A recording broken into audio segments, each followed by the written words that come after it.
In a market obsessed with serial numbers and manga rares, it is easy to lose sight of why people collect. Look at this $2 Ace and Newgate from Starter Deck 22. This isn't just one of my favorite artworks in the entire One Piece card game, it is a tribute to the moment the series solidified itself as a legend. Forget the price tag for a second. This card demands your attention, proving that sometimes the most valuable assets in our portfolios are the ones that speak to the heart. For those who have followed the odyssey of the Straw Hats, the bond between Ace and Whitebeard is the emotional anchor of the Marineford arc. Without diving into spoilers, their story is a masterclass in the themes of fatherhood and found family. It was at this specific junction in the story that One Piece transcended typical shonen tropes and became one of the greats in my book.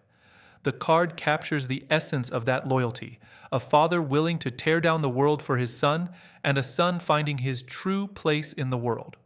From a purely aesthetic standpoint, a digital image simply does not do this card justice. You have to hold this 2.5 by 3.5 inch piece of cardboard to understand the craftsmanship. The texture, the intricate foiling, and the deep blue background coloring create a contrast that makes the dynamic poses pop right off the table. It is a legitimate work of art.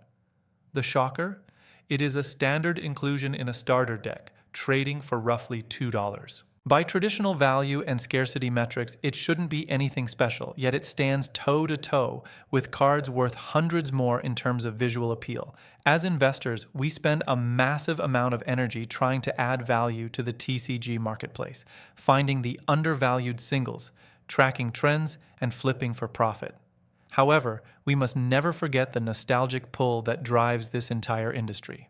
Just as vintage Pokémon thrives on the memories of 90s kids, One Piece thrives on the emotional weight of its storytelling. Sometimes the best move isn't about ROI percentages. It's about recognizing a card that perfectly encapsulates the soul of the IP. This card connects us to the story, and that connection is the bedrock of the market. We are using this specific card as a microcosm for a larger market phenomenon. We are seeing a distinct shift where the ratio of purchasing to relisting is heavily skewed. Typically, in a flipper's market, a card is bought and immediately put back up for sale at a margin.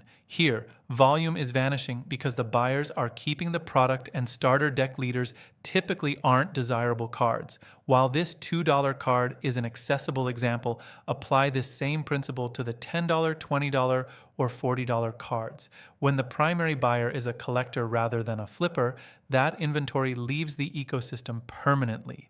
This accessibility at the $2 mark is just the easiest way to visualize a trend that is quietly tightening supply across every rarity tier. On the surface, a starter deck card with no rarity from a fixed set list usually screams bulk. But consider the Forever Collection theory. I personally love this card and will keep in my Forever Collection. Now imagine if 100 people feel that way.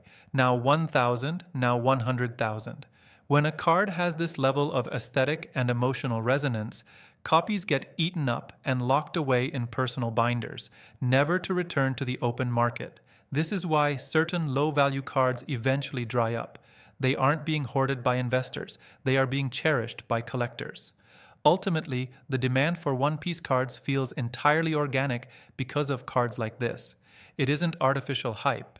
It is a byproduct of one of the greatest stories ever told, resonating with millions of fans. Whether it is a high-end chase card or this $2 Ace in Newgate, the desire to own a piece of the history is the same. This is a shared movement, and as long as cards like this exist to capture the magic, One Piece isn't going anywhere.